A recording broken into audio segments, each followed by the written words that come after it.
At 6:22 on the morning of May 1st, 2024, Michael Davies stood at the Westridge Marine Terminal in Burnaby, British Columbia, watching an Aframax tanker take on its first full load of Alberta crude. 58 years old, 31 years in pipeline operations across 4 provinces. The vessel displacing water in front of him held 650,000 barrels. The original terminal, the one he had started his career at in 1993, could not have handled a ship half that size. He had waited 11 years for this morning. The Trans Mountain Expansion project had achieved mechanical completion. 1,150 kilometers of new pipe, pump stations across 3 mountain ranges, a twinned corridor from Edmonton, Alberta, to the British Columbia coast. The tanker would depart for South Korea in 72 hours, and the price received for its cargo would be $9.40 per barrel, higher than the price Alberta had accepted for the same oil, sold to the same refiners 18 months earlier. That difference, $9.40, is what the project had always been about. Trans Mountain's original line was not a recent idea. The first pipeline opened in 1953, built by a consortium of American and Canadian oil companies to move crude from the newly productive Leduc fields in Alberta to refineries on the British Columbia coast and Puget Sound. Diameter, 24 inches. Capacity, 150,000 barrels per day. Construction cost, $93 million. It crossed the Rocky Mountains through the Yellowhead Pass at an elevation of 1,131 meters, an engineering achievement that the project's lead surveyor described at the time as the most technically demanding pipeline alignment in North American history. That line ran for 60 years without a twin. By 2010, Alberta's oil sands production had reached 1.5 million barrels per day and was climbing toward 3 million. The single Trans Mountain pipeline carried what it had always carried, 300,000 barrels per day, delivered almost exclusively to American refiners at prices set by the American market. There was no competing buyer. There was no alternative route. The price discount on Alberta crude, measured against international Brent benchmark, ran between $15 and $40 per barrel depending on the season. On some days in the winter of 2018, that discount reached $50 per barrel. $50 per barrel every day on 3 million barrels. The Alberta government calculated those losses at $80 million per day. The industry preferred not to publish the annual figure. The proposal to expand Trans Mountain was submitted to the National Energy Board in December 2013.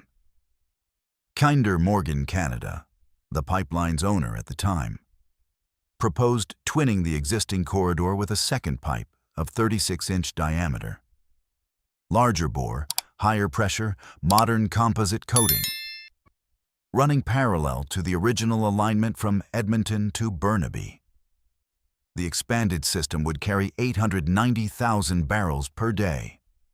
The Westridge Terminal would be upgraded to handle Aframax tankers. Asian markets, China, India, Japan, South Korea, would become accessible at international benchmark prices. The application ran to 15,000 pages. The approval process ran to 5 years. Environmental challenges targeted the terminal expansion and the increased tanker traffic through the Burrard Inlet. Indigenous rights challenges questioned consultation processes along 73 specific segments of the route. The Federal Court of Appeal quashed the first approval in August 2018, ruling the Crown had not met its duty to consult adequately with Indigenous groups and that the marine shipping component had not been properly assessed. Kinder Morgan had spent $1.1 billion on the project by that point. They stopped spending. If you want to understand how a $30.9 billion pipeline gets built after every legal and political mechanism has been used to stop it, hit that like button. It helps us bring more stories like this one to more people. Subscribe if you haven't already. Back to Trans Mountain. On August 31st, 2018, the Government of Canada purchased Trans Mountain Corporation from Kinder Morgan for $4.5 billion.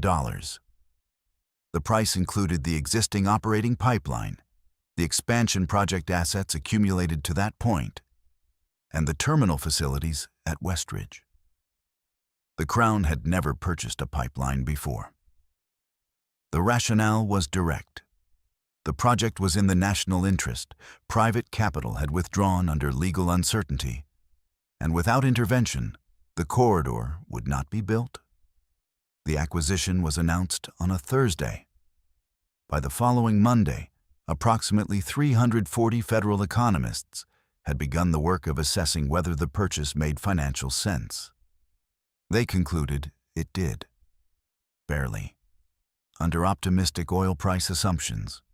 The second approval from the National Energy Board, restructured as the Canada Energy Regulator under new federal legislation, came in June 2019, following a supplementary review of marine shipping impacts. This approval survived legal challenge. Construction permits were issued in November 2019. Ground broke in December. What followed was 6 years of work across terrain that had defeated easier projects. The Rocky Mountain Crossing, the segment that Trans Mountain's original engineers had called the hardest alignment in the continent. The expansion followed the same corridor, required to by the terms of regulatory approval, which mandated co-location with the existing pipe wherever possible. The new 36-inch pipe had to be placed within a specified offset distance from the original 24-inch line without disrupting its operation. And the original line never stopped running during construction. Not once. Not for a single day.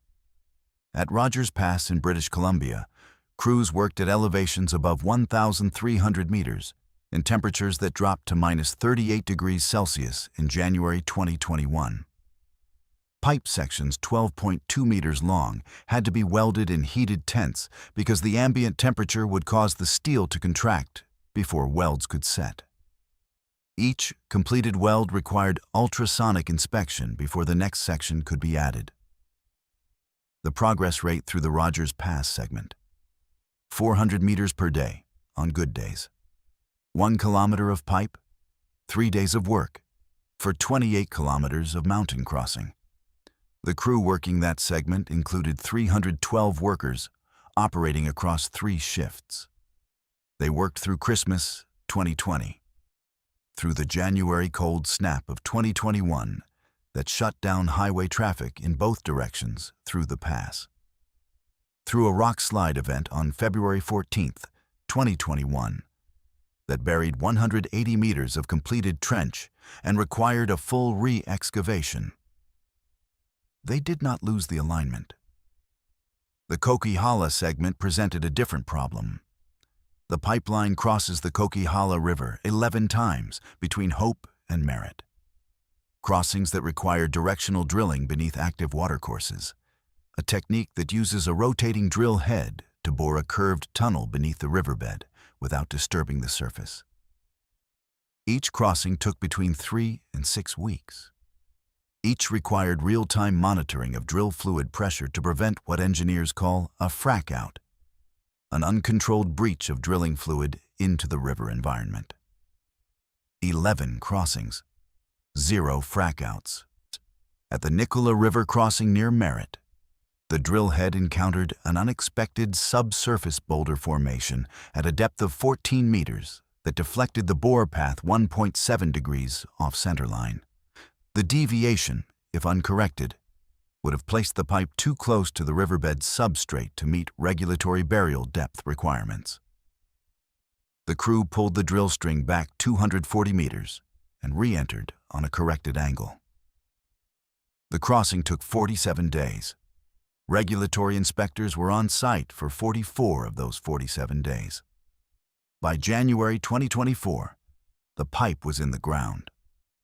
The hydrostatic testing had been completed, each segment pressurized to 1.25 times its maximum operating pressure, held for 8 hours, inspected for pressure loss. The pump stations were commissioned.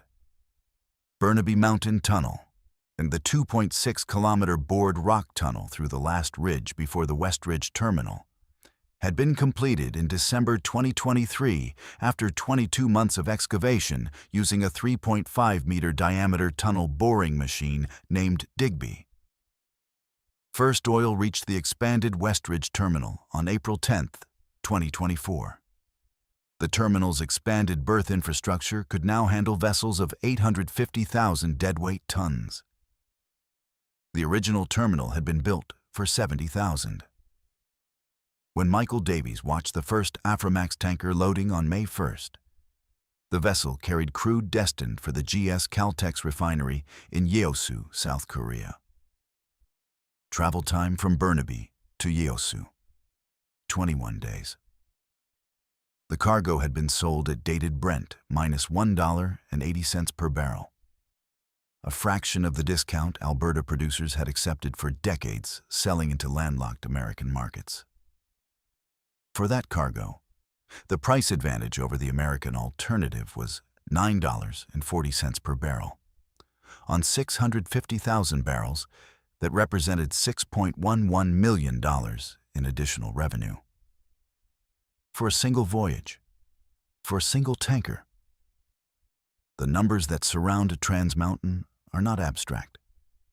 They describe a system whose failure carries consequences that compound by the hour.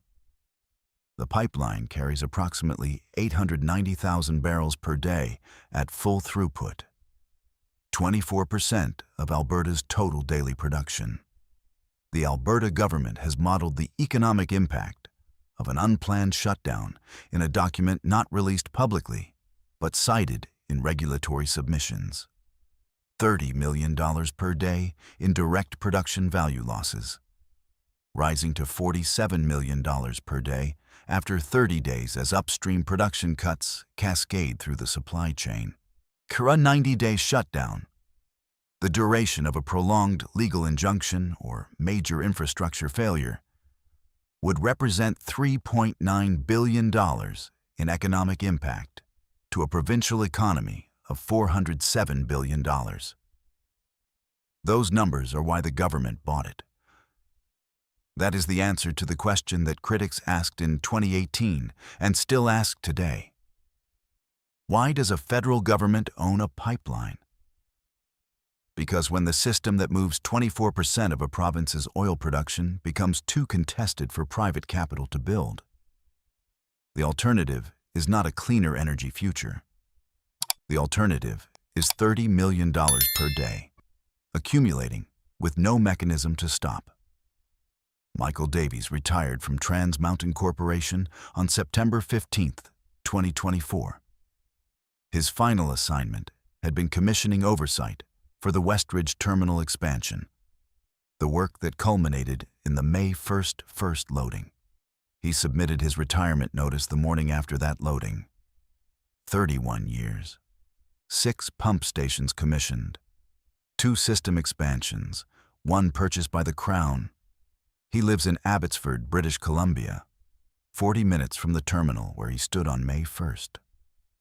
The pipeline he watched being built, the new one, the 36-inch twin that runs from Edmonton to Burnaby and carries oil to ships bound for Asia, will operate for decades.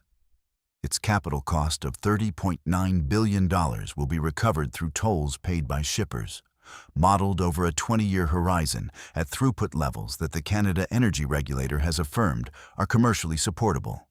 Whether the Crown recovers its investment depends on oil prices, Asian demand, and the pace of energy transition.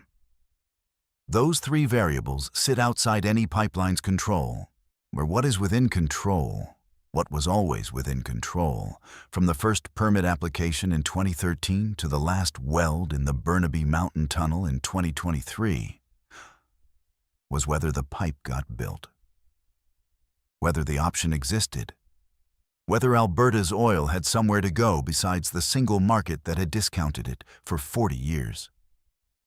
It does now.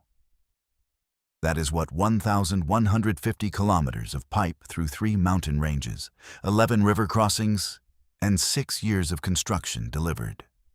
Not certainty, an option. If this story showed you something about how energy infrastructure actually gets built in this country, hit that like button. Every like tells YouTube to put this story in front of more people. Subscribe and turn on notifications. We're documenting the systems that move Canada's energy, food, and freight across 6 time zones. The pipelines, the rail lines, the port terminals, the power grids. The infrastructure that, if it stopped, Canada would stop. Drop a comment and tell us where you're watching from. Tell us if you work in the industry, if you've driven past this pipeline on the Coquihalla, if you've wondered what those pump stations are for. You're not just a viewer, you're part of the record. Thank you for watching.